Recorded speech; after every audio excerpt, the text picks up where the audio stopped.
Assalamualaikum semua.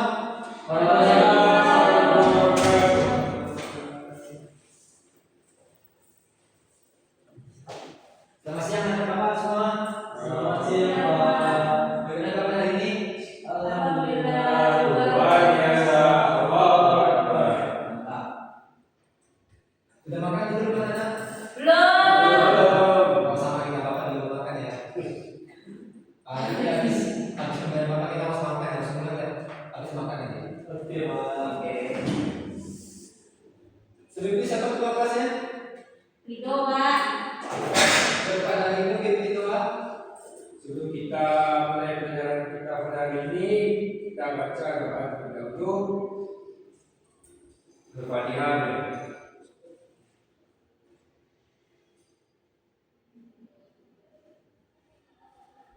Berdoa selesai. Oke, terima kasih kepada saudara itu yang telah mengikuti doa. Baik. Sebelum kita mulai pelajaran, Bapak akan absen anak-anak terlebih dahulu ya. Bapak akan memanggil namanya satu-satu. Saudara Indra, terima. Saudari Bibi, Iya Pak. Saudari Rizka, Saudari Dido, Hadir. Saudari Ija. Sakit Pak. Apa yang sakit? Kakaknya sakit. Ya. Kita boleh Pak. Semoga dia cepat sembuh ya. Amin. Amin. Oke. Pertemuan kali ini Bapak akan mengajar tentang pengenalan Advanced Database.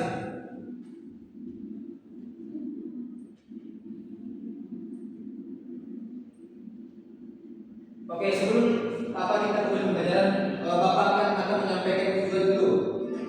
Nah, tujuan kita belajar database atau advanced database itu yang pertama, kita memahami dasar, memahami pengertian database dan struktur dasar. Ada tabel, field, dan record. Yang kedua, fungsi dan pengguna. Menjelaskan fungsi database dalam kehidupan sehari-hari dan contoh penerapannya. Yang keempat, komponen utamanya. Mengidentifikasi tabel, field, record, dan hubungan antar komponen. Yang keempat, advanced concept. Memahami karakteristik, tujuan, dan perbedaan advanced database. Nah, anak-anak semua tahu apa itu database? Tidak. Kita tahu. Nah, database itu adalah sekumpulan data yang tersimpan secara terstruktur di komputer sehingga mudah diakses, dikelola, dan dikembali. Data diorganisir dalam tabel, di dalam baris dan kolom untuk pencarian dan pemberian yang efisien. Nah, database itu kan, sebelum itu Bapak mau apa nanya dulu nih? Anak-anak semua tahu apa sudah pernah menggunakan database kayak apa menyimpan data? Sudah pernah bukan? Belum Pak. Atau belum pernah? Belum. Seperti kita menyimpan data di apa itu? Di dalam akun kita, akun sosmed, kayak Facebook kan kita menyimpan data kita tuh. Kayak data akun kita, makanya kita simpan di database. Nah, terus apa data FL, akun game misalnya. Nah, akun game itu akan disimpan di dalam database kita. Itulah fungsinya apa database. Di database itu database ledger bukan? Di dalam database ledger. Ini disimpan di server. Nah, selanjutnya itu data dasar. Yang pertama, data terstruktur dalam tabel. Yang kedua, pencarian cepat dan pengumpulan aman. Yang ketiga, mendukung pembuatan laporan dan analisis. Nah, di sini ada contoh database sederhana. Di sini ada tabel, ada nama, ada kelas, ada nilai. Nah, di dalam nama ini ada Andi, Siti, ada kelasnya IPA 1, IPA 3 dan ada nilai-nilainya. Dan seperti inilah apa contoh sederhana database itu. Yang ini namanya tabel. Nah, dengan tabel ini kita dapat menambah data siswa baru, mengubah data yang manajemen data menjadi rapi dan mudah dicari. Jadi tabel ini fungsinya untuk mempermudah kita untuk manajemen data agar menjadi rapi ya, dan mudah untuk kita cari data-data siswa-siswanya. Nah, selanjutnya komponen utama database. Yang pertama itu ada tabel. Tabel ini fungsinya untuk menyimpan data dalam baris. Seperti sebelumnya, yang satu ini disebut tabel. Yang satu ini disebut tabel.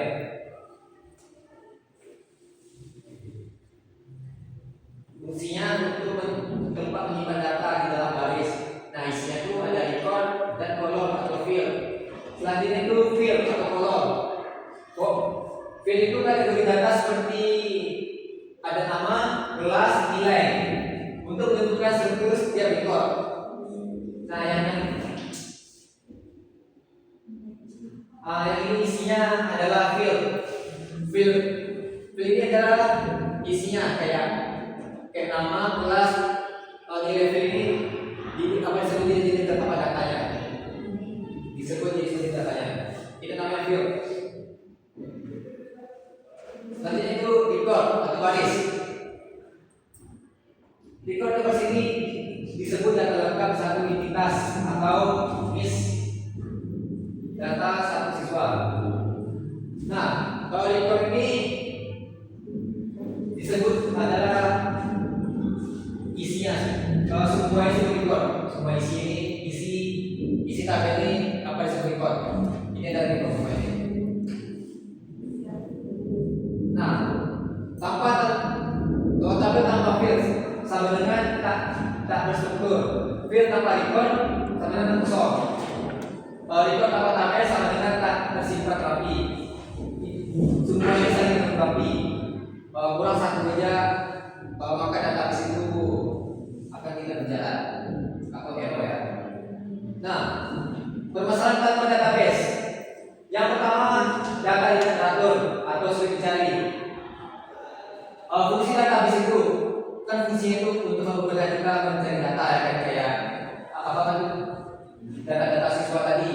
Nah, fungsi database ini untuk memudahkan kita untuk mencari data-data siswa, apalagi apakah data siswa itu banyak sampai 1000-an data siswa itu. Nah, itulah fungsi database itu untuk mempermudah kita mencari data-data siswa yang disimpan.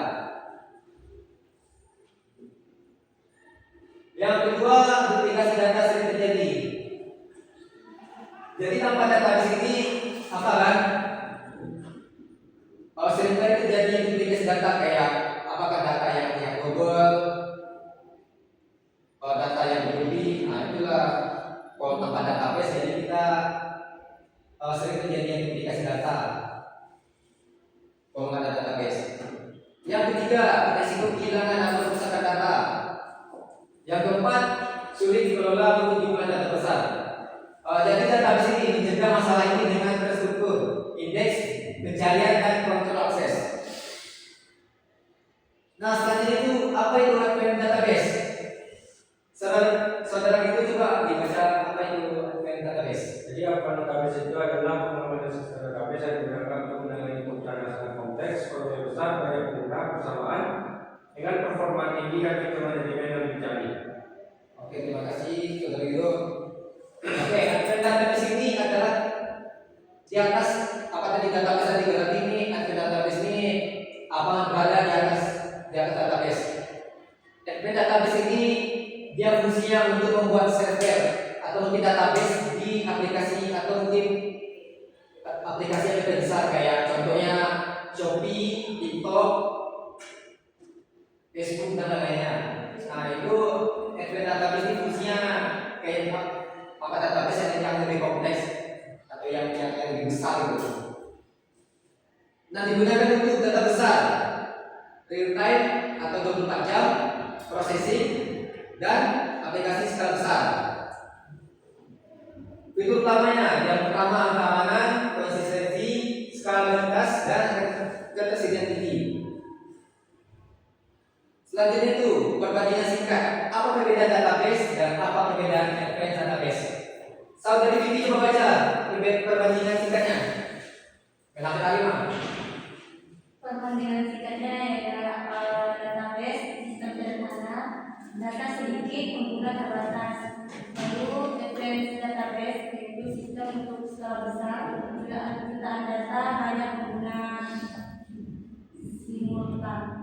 Dan terakhir, referensi menawarkan replikasi, sharding, switching, dan kemungkinan bekerja. Contohnya? Contoh penggunaan database biasa ada perpustakaan, absensi sekolah.